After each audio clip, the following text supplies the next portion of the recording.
बस्तर में उत्तराधिकार का युद्ध कब हुआ था? ओके, 1774, 75, 76 या 77।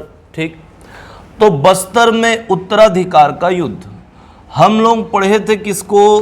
दलपत देव को। किसको? दलपत देव। दलपत देव के बेटों में एक का नाम याद रखना, अजमेर सिंह। क्या? अजमेर सिंह। और एक का नाम याद रखना, दरियाव देव। क्या? दरियाव देव। ठीक, तो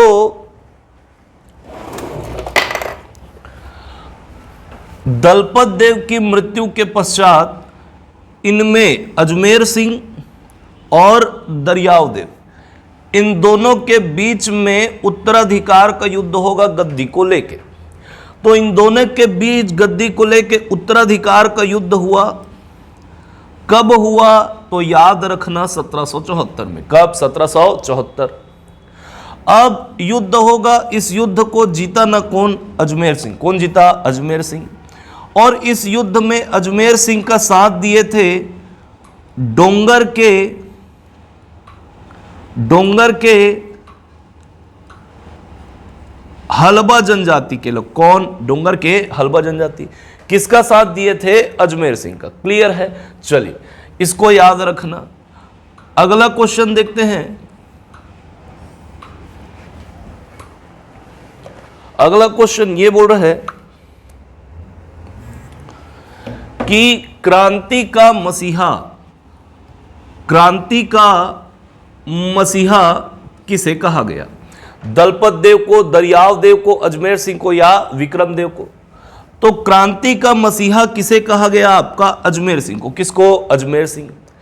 चूंकि उत्तराधिकार का जब युद्ध हुआ तो जीता कौन? अजमेर सिंह। राजा कौन बनेगा? अजमेर सिंह बस्तर का। तो ये 1774 से 1777 के बीच में, 74 से 1777 तक शासन रहेगा किसका? अजमेर सिंह का। चूंकि हारा कौन था? दरियाव देव। कौन हारा था? दरियाव देव। तो ये इससे क्या लेगा?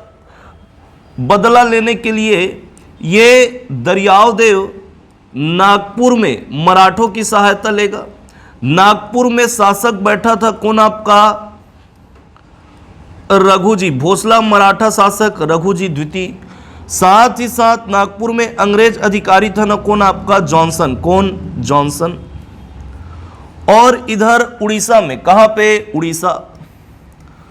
उड़ीसा में आपका जयपुर का शासक था ना कौन आपका? विक्रम देव। कौन? विक्रम देव। और बस्तर में शासक कौन था आपका? अजमेर सिंह। कौन? अजमेर सिंह। ठीक, अजमेर सिंह।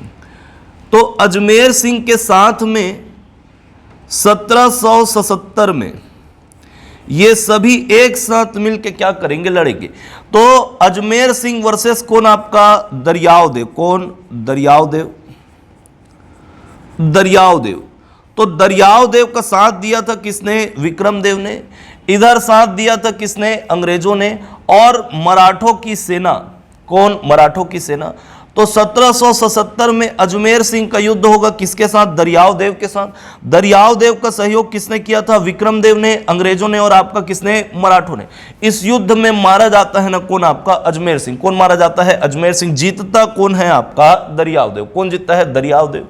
तो क्रांति के मसीहा के नाम से जाना गया ना कौन आपका? अजमेर सिंह। कौन? अजमेर सिंह।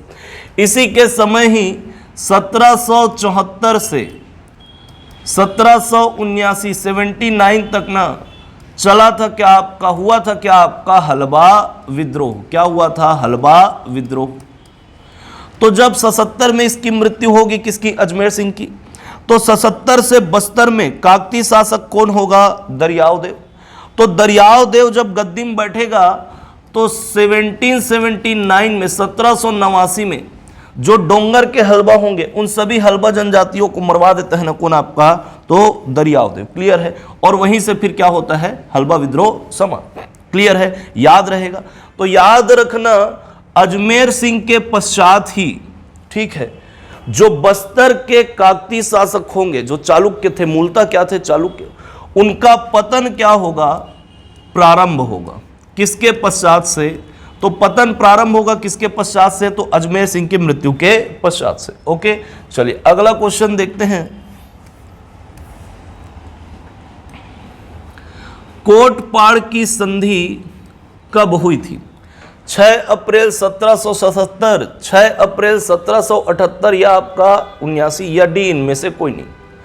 तो कोटपाड़ की संधि हुई थी ना आपका 6 अप्रैल 1778 को। क्लियर है? चूंकि अजमेर सिंह को मारा कौन, दरियाव देव। साथ किसने दिया था? मराठों ने। उड़ीसा के शासक है ना कौन, विक्रम देव ने। और इधर अंग्रेजों ने साथ किसका दिया? दरियाव देव का। तो जब ये जीत जाता है तो इससे संधि होगा कहां पे? कोटपाड़। तो बस्तर से लगा हुआ क्षेत्र है ना, ये आपका कहलाता था क्या? कोटपाड़। क्या? कोटपाड़।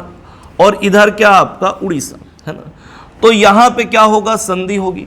तो इस संधि में कौन कौन शामिल थे? तो अंग्रेज प्लस मराठा और आपका उड़ीसा के जयपुर का शासक कौन? विक्रमदेव। कौन? विक्रमदेव।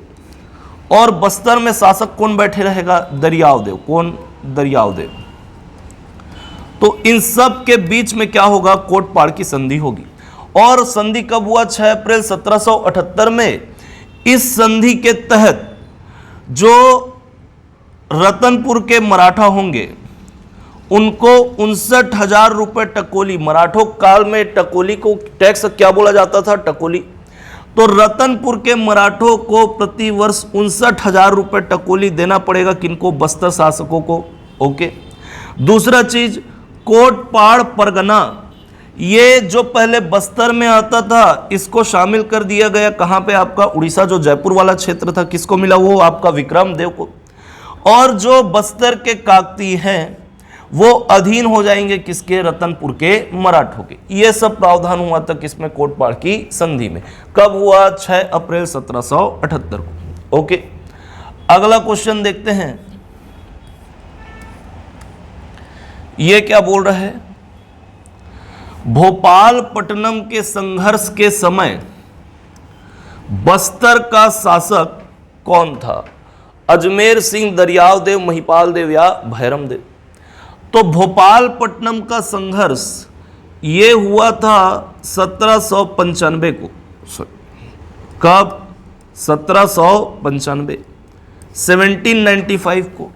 इस समय बस्तर का शासक कौन था? दरियाव देव। कौन था? दरियाव देव। तो दरियाव देव के समय में 1795 में भोपालपट्टनम का संघर्ष होगा, है ना। तो यूरोपीय यात्री आया था, पढ़ चुके थे इसको हम लोग, है ना, सूबेदारों के समय। Captain J.T. Blunt. Okay, captain J.T. Blunt ये आया, है ना।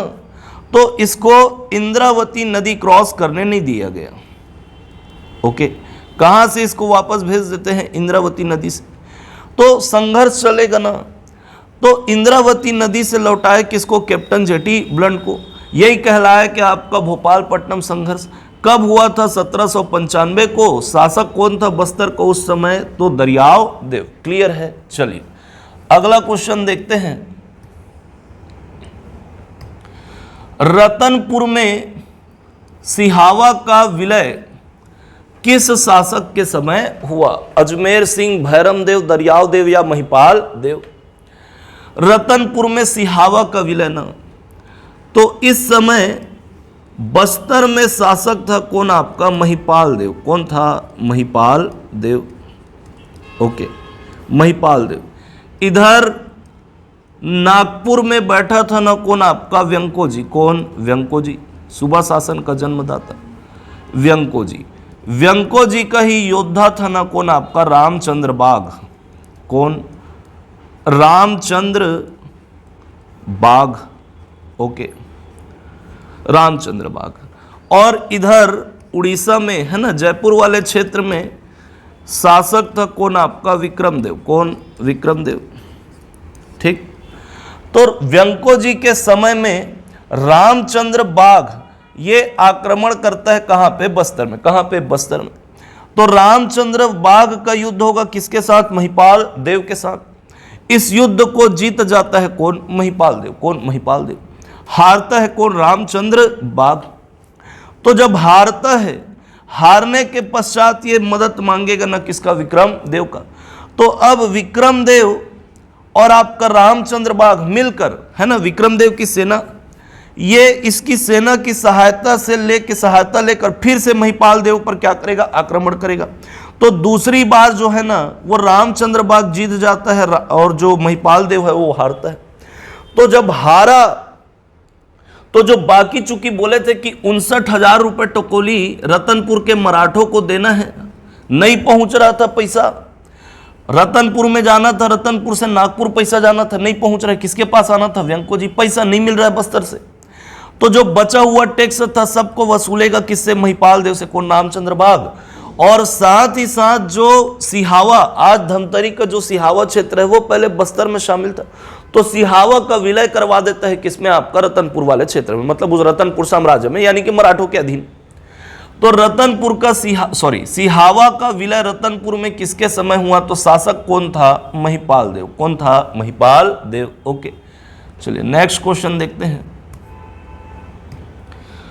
परलकोट के विद्रोह के समय छत्तीसगढ़ का ब्रिटिश अधीक्षक कौन था?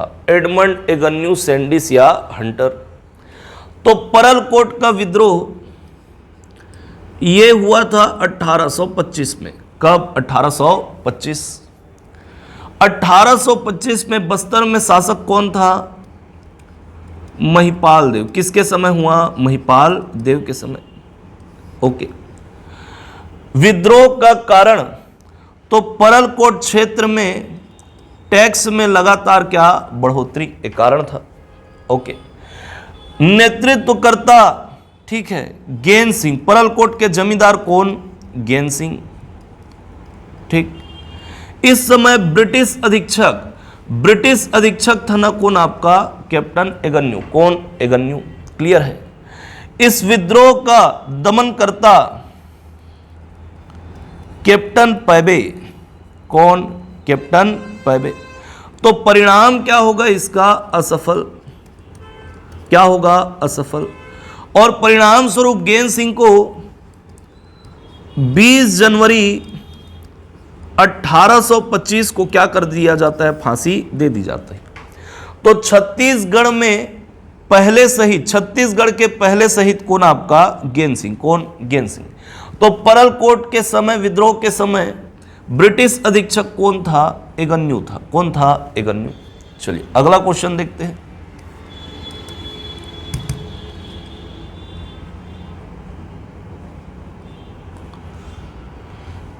ये क्या बोल रहे हैं? तारापुर के विद्रोह के समय बस्तर का दीवान कौन था? दलगंजन सिंह, जगबंधु, गोपीनाथ कपड़दार या आपका लाल कालेंद्र सिंह। ठीक। तारापुर का विद्रोह, बस्तर वाला क्षेत्र ही ना, काकती पड़ रहे हैं पूरा। तो तारापुर का विद्रोह ये हुआ था 1842 से 54 तक, है ना, 54 तक चला ये। ओके। इस समय बस्तर का शासक था कौन? आपका भूपाल देव। कौन? भूपाल देव। क्लियर? भूपाल देव ना। और दलगंजन सिंह ये तारापुर का जमींदार था। क्या था? जमींदार। तो तारापुर की जमींदारी मिली थी किसको? दलगंजन सिंह को, है ना। तो तारापुर में ये मांझी आदिवासियों का गढ़ था। ठीक है। जहां का जमींदार बना था ना कौन? आपका दलगंजन सिंह, है ना। तो दीवान इस समय कौन था? तो जगबंधु था। कौन था? जगबंधु। तो तारापुर के विद्रोह के समय बस्तर का दीवान कौन? जगबंधु। तो आंसर क्या आएगा इसका? बी, है ना। तो तारापुर का विद्रोह होने का कारण दीवान जगबंधु के द्वारा तारापुर के कर में ना वृद्धि कर दी जाती है, टैक्स में, जिसका विरोध करेंगे कौन? मांझी आदिवासी। इस विद्रोह को लीड किसने किया था, नेतृत्व करता कौन, दलगंजन सिंह। कौन, दलगंजन सिंह। तो मांझी आदिवासी क्या करते हैं, ये दीवान जगबंधु को क्या कर देते हैं, किडनैप कर लेते हैं, अपहरण कर लेते हैं। बाद में जब उसको छोड़ा जाता है, किसको, जगबंधु को, तो वो ब्रिटिशों की मदद लेगा, सहायता लेगा। तो दलगंजन सिंह को क्या कर लिया जाता है, अंग्रेजों द्वारा गिरफ्तार कर लिया जाता है ना। बाद में जब है ना इंक्वायरी बिठाया जाएगा, सारी चीजों को जानकारी इकट्ठा करेंगे तो पता चलेगा कि सारा जो किया धरा था वो किसका था, जगबंधु का। तो जगबंधु को दीवान के पद से हटाएंगे और जगबंधु के बदले वामन राव को क्या किया जाएगा, दीवान बनाया जाएगा। किसको, वामन राव को। तो परिणाम क्या होगा इस विद्रोह का, सफल।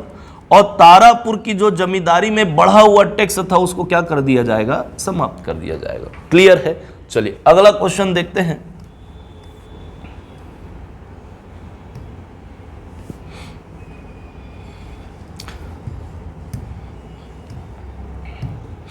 मेरिया विद्रोह का दमनकर्ता कौन था, कैप्टन पैबे, कर्नल कैंपवेल, ग्लासफोर्ड या डी, इनमें से कोई नहीं, है ना। मेरिया विद्रोह, तो मेरिया विद्रोह ये हुआ था 1842 से 63 तक। कब से कब तक चला, 42 से 63, ठीक। शासक था कौन, बस्तर का भूपाल देव। कौन था, भूपाल देव, ठीक। तो इसी के समय मेरिया विद्रोह हुआ।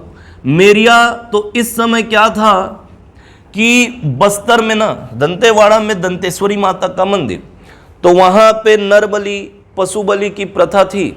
उसका विरोध किया किसने, अंग्रेजों ने बंद करवा दिया ना। तो जब वो आपके धार्मिक चीजों में हस्तक्षेप करने लगे, कौन, अंग्रेज, जिसका विरोध वहां के आदिवासी करेंगे, है ना। तो वहां पे विरोध हुआ कि नर बलि और आपका जो पशु बलि है वो समाप्त नहीं किया जाएगा, लेकिन अंग्रेज है ना हस्तक्षेप करते हैं। तो 42 से 63 के बीच, तो जो दंतेवाड़ा में दंतेश्वरी माता के मंदिर में जिनकी बलि दी जाती थी, है ना, उसी को क्या बोला जाता था, आपका मेरिया। क्या बोला जाता था, मेरिया। तो विद्रोह चलेगा। इस विद्रोह का नेतृत्व करता हिडमा मांझी। कौन, हिडमा मांझी, है ना, हिडमा मांझी। क्लियर है। दमनकर्ता में नाम आएगा किसका, कर्नल कैंपवेल का। किसका, कर्नल कैंपवेल का। ओके। तो जो नरबली प्रथा थी उसको क्या कर दिया जाएगा, समाप्त कर दिया जाएगा। तो आदिवासियों का विद्रोह जो था वो किससे था, अंग्रेजों से। आदिवासी जो थे वो नरबली के क्या थे, पक्षधर थे। विरोध उन्होंने किया था, विद्रोह उन्होंने किया था, लेकिन इस विद्रोह का क्या कर दिया जाएगा, दमन कर दिया जाएगा। किसके द्वारा किया गया, कर्नल कैंपवेल के द्वारा। तो परिणाम क्या होगा आपका, असफल। क्या होगा, असफल। क्लियर है। चलिए अगला क्वेश्चन देखते हैं। लिंगागिरी विद्रोह को क्या नाम दिया गया है, क्या कहा गया, बस्तर का स्वाधीनता संग्राम, बस्तर का महान मुक्ति संग्राम, या बस्तर की क्रांति, या डी, इनमें से कोई नहीं, है ना। लिंगागिरी विद्रोह, ठीक। लिंगागिरी विद्रोह ये हुआ था 1856-57 को, ठीक। इस समय शासक था ना कौन, भैरम देव। कौन, बस्तर में शासक कौन, काकती शासक भैरम देव। भैरम देव के समय में भोपालपट्टनम का ही तालुका था ना कौन, लिंगागिरी, ठीक है। और यहां का तालुकेदार था आपका धुरवा राम माड़िया। धुरवा राम माड़िया, ठीक, धुरवा राम माड़िया, है ना। तो अब चूंकि देखो 56 का दौर चल रहा है, 54 से पुराना नागपुर सहित छत्तीसगढ़ का क्या कर दिया गया था, ब्रिटिश शासन में विलय कर दिया गया था, है ना, पढ़ चुके हैं इसको हम। तो लगातार अंग्रेजों का, ब्रिटिश अधिकारियों का दौरा ना कहां पे, बस्तर में। हर काम में हस्तक्षेप कहां के, बस्तर में। किसका, अंग्रेजों द्वारा। तो उसी का विद्रोह ना करेंगे कौन, आपका लिंगागिरी तालुका जो था उसका तालुकेदार कौन, आपका धुरवा राम माड़िया। उसका विद्रोह करेंगे। तो विद्रोह किया गया, है ना। कि बस्तर में अंग्रेज नहीं चाहिए। तो हम लोग 1857 की क्रांति पढ़ते हैं ना, है ना, कि अंग्रेजों को क्या करना था, भगाना था, अंग्रेजों से मुक्त करना था भारत देश को। तो 1857 की क्रांति से पहले ही ना इधर बस्तर में 1856 में अंग्रेजों को बस्तर से भगाने के लिए विद्रोह कर दिया था ना, किसने, ध्रुवाराम माड़िया ने। क्लियर है। इसीलिए इस विद्रोह को क्या कहा गया, बस्तर का महान मुक्ति संग्राम। क्लियर है। विद्रोह कर रहे थे कौन, ध्रुवाराम माड़िया। परिणाम क्या होगा, इनको तो परिवार सहित कैद कर लिया गया, और जो काकती है ना शासक, बस्तर के जो शासक हुआ करते थे, तो जो महल था उसी के सामने ना 5 फरवरी 1856 को ध्रुवाराम माड़िया क्या कर दिया जाता है, फांसी दे दी जाती है। क्लियर है। और विद्रोह क्या हो जाएगा, समाप्त हो जाएगा। ठीक है। तो परिणाम क्या रहा इसका भी, असफल। ठीक है। चलिए अगला क्वेश्चन देखते हैं।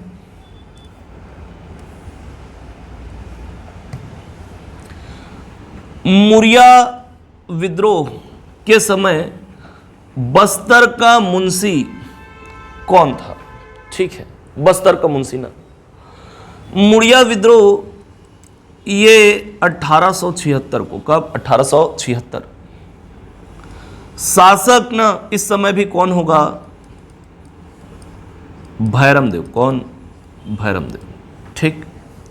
भैरम देव के समय याद रखना दीवान ना, दीवान था गोपीनाथ कपड़दार। कौन, गोपीनाथ कपड़दार। जबकि मुंशी इस समय कौन था आपका, आदित्य प्रसाद। कौन, आदित्य प्रसाद। तो दीवान इस समय गोपीनाथ कपड़दार और मुंशी कौन आपका, आदित्य प्रसाद। तो इसी के समय, भैरम देव के समय ही क्या होगा, मुड़िया विद्रोह होगा। क्लियर है। इस विद्रोह का नेतृत्व करता झाड़ा सिरहा मुड़िया, झाड़ा सिरहा मुड़िया। विद्रोह का प्रतीक में याद रखना आम वृक्ष की टहनी। जैसे परलकोट का जो विद्रोह होगा 1825 में, उसमें विद्रोह का प्रतीक धावड़ा वृक्ष की टहनी, इसमें आम वृक्ष की टहनी विद्रोह का प्रतीक, और आपका तीर, क्या, तीर, आम वृक्ष की टहनी और तीर, ये आपका क्या था, विद्रोह का प्रतीक था, है ना। दीवान कौन, गोपीनाथ कपड़दार। मुंशी कौन, आदित्य प्रसाद, है ना। तो होता क्या है, डायरेक्ट हम परिणाम की बात करते, परिणाम ये क्या हो जाता है आपका, सफल। क्या हो जाता है, सफल, है ना। ठीक।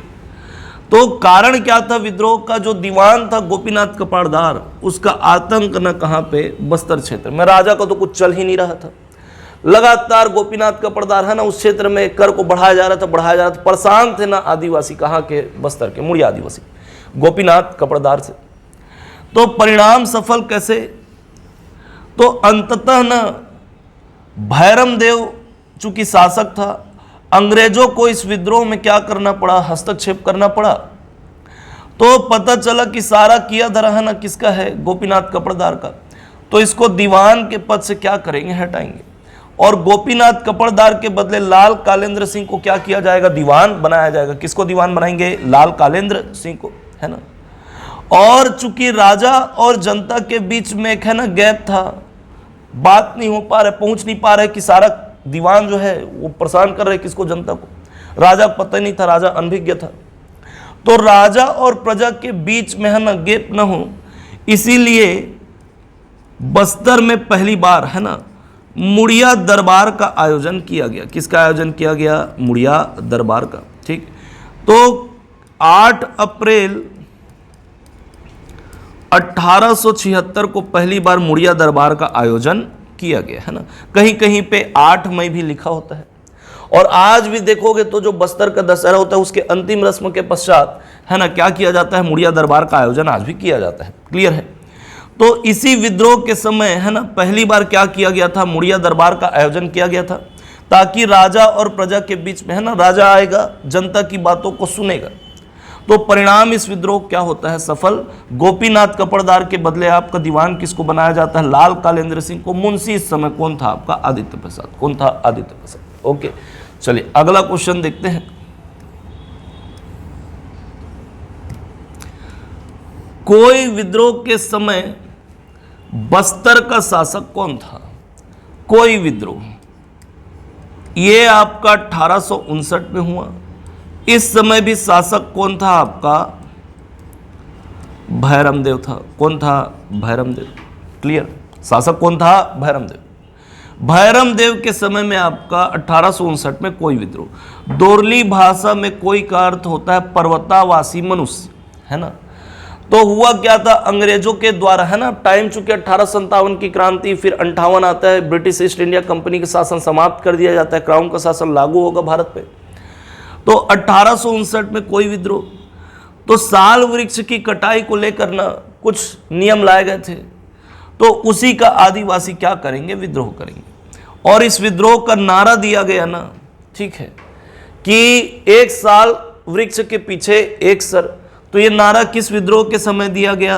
कोई विद्रोह के समय। नेतृत्वकर्ता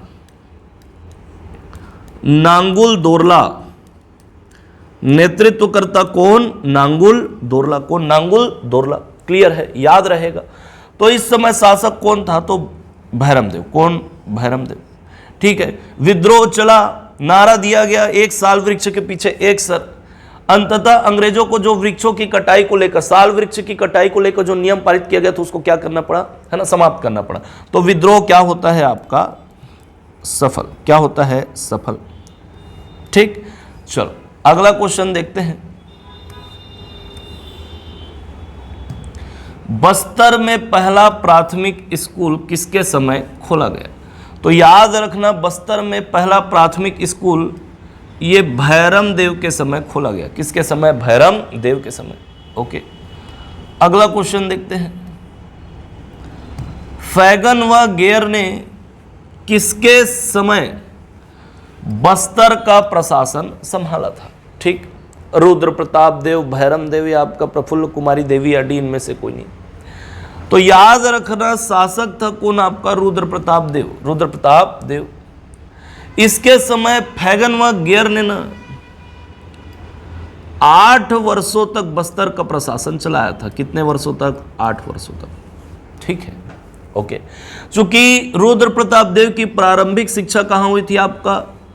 तो याद रखना, रायपुर के राजकुमार कॉलेज में। वहां से जब वो वापस पढ़ के आता है तो अपने साथ फैगन और गेयर को लेके आता है, और इसी के समय, है ना, ये 8 वर्षों तक क्या करेंगे? बस्तर का प्रशासन को संभालते हैं। ठीक है, रुद्र प्रताप देव, इसने जगदलपुर को, है ना, चौराहों का शहर बनाया। बस्तर में शिक्षा का माध्यम क्या किया? ये अंग्रेजी करता है ना, ये सब पढ़ चुके हैं हम लोग। तो किसके समय बस्तर का प्रशासन संभाला? तो रुद्र प्रताप देव के समय। ठीक है, डाक वतार व्यवस्था, है ना, बस्तर में रुद्र प्रताप देव।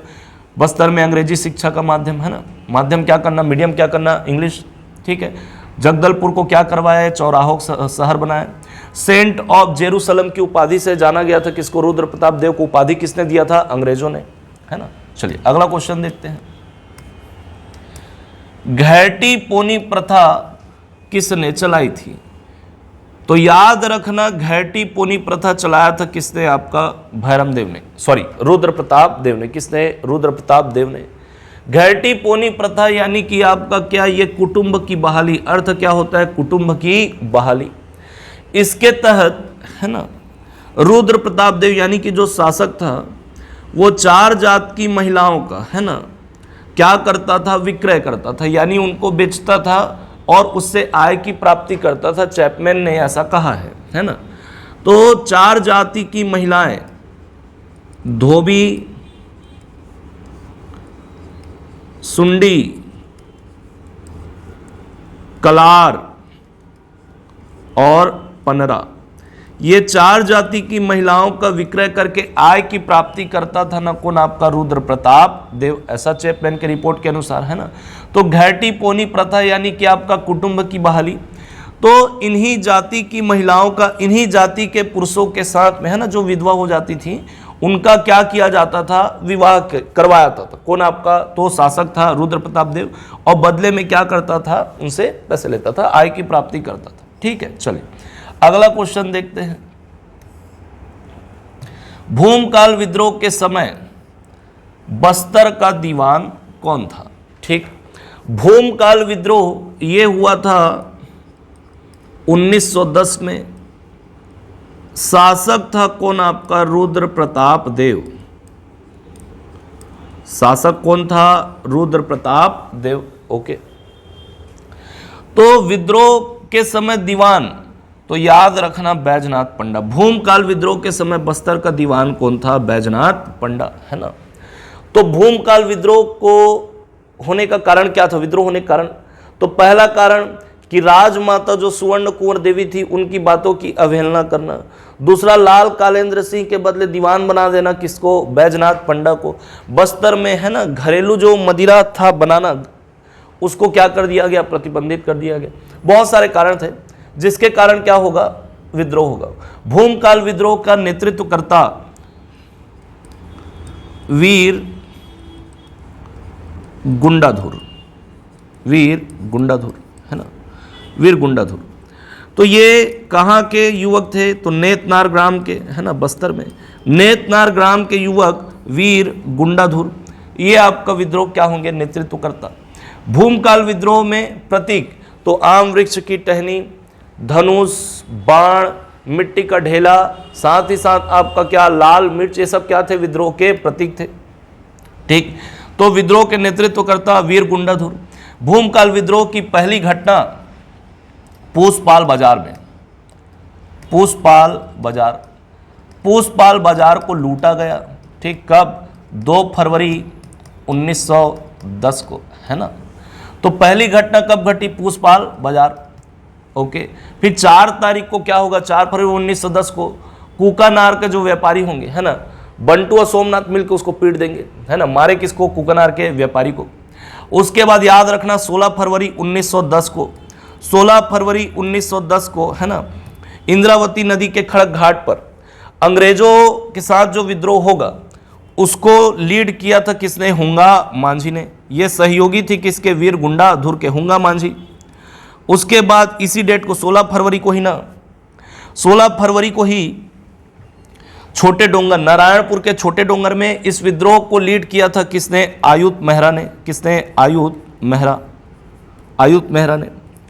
और फाइनली 25 फरवरी 1910 को, है ना, बस्तर के डाफ नगर में, बस्तर के डाफ नगर में इस विद्रोह को लीड करेंगे कौन? आपका वीर गुंडाधुर।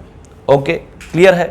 लेकिन मुखबिरी होगा यहां पे, तो सोनू मांझी, मुखबिर में नाम याद रखना, सोनू मांझी के मुखबिरी के कारण, है ना, यह विद्रोह क्या हो जाता है? असफल हो जाता है। तो विद्रोह के दमनकर्ता में याद रखना डी ब्रेड और आपका क्या? गेयर। ठीक, 29 फरवरी के आते आते विद्रोह पूरा समाप्त हो जाएगा। दमनकर्ता में नाम याद रखना डी ब्रेट और गेयर का, तो परिणाम क्या होगा इसका? असफल। ठीक है, तो बस्तर का दीवान उस समय कौन था? बैजनाथ पंडा। चलिए नेक्स्ट क्वेश्चन देखते हैं। प्रफुल्ल कुमारी देवी कितने वर्ष की उम्र में शासिका बनी थी? ठीक है, तो रुद्र प्रताप देव की पुत्री का नाम क्या था? प्रफुल्ल कुमारी देवी। जब वो 11 वर्ष की थी तब रुद्र प्रताप देव की मृत्यु हो जाती है। 12वें वर्ष में वो शासिका बनती है। तो डेट याद रखना 23 नवंबर 1922 को बस्तर की शासिका बनी। प्रफुल्ल कुमारी देवी, है ना, छत्तीसगढ़ में पूरे बस्तर में देखोगे ये एकमात्र क्या महिला शासिका थी। कौन? प्रफुल्ल कुमारी देवी। क्लियर है, याद रहेगा। ठीक है, चलो अगला क्वेश्चन देखते हैं।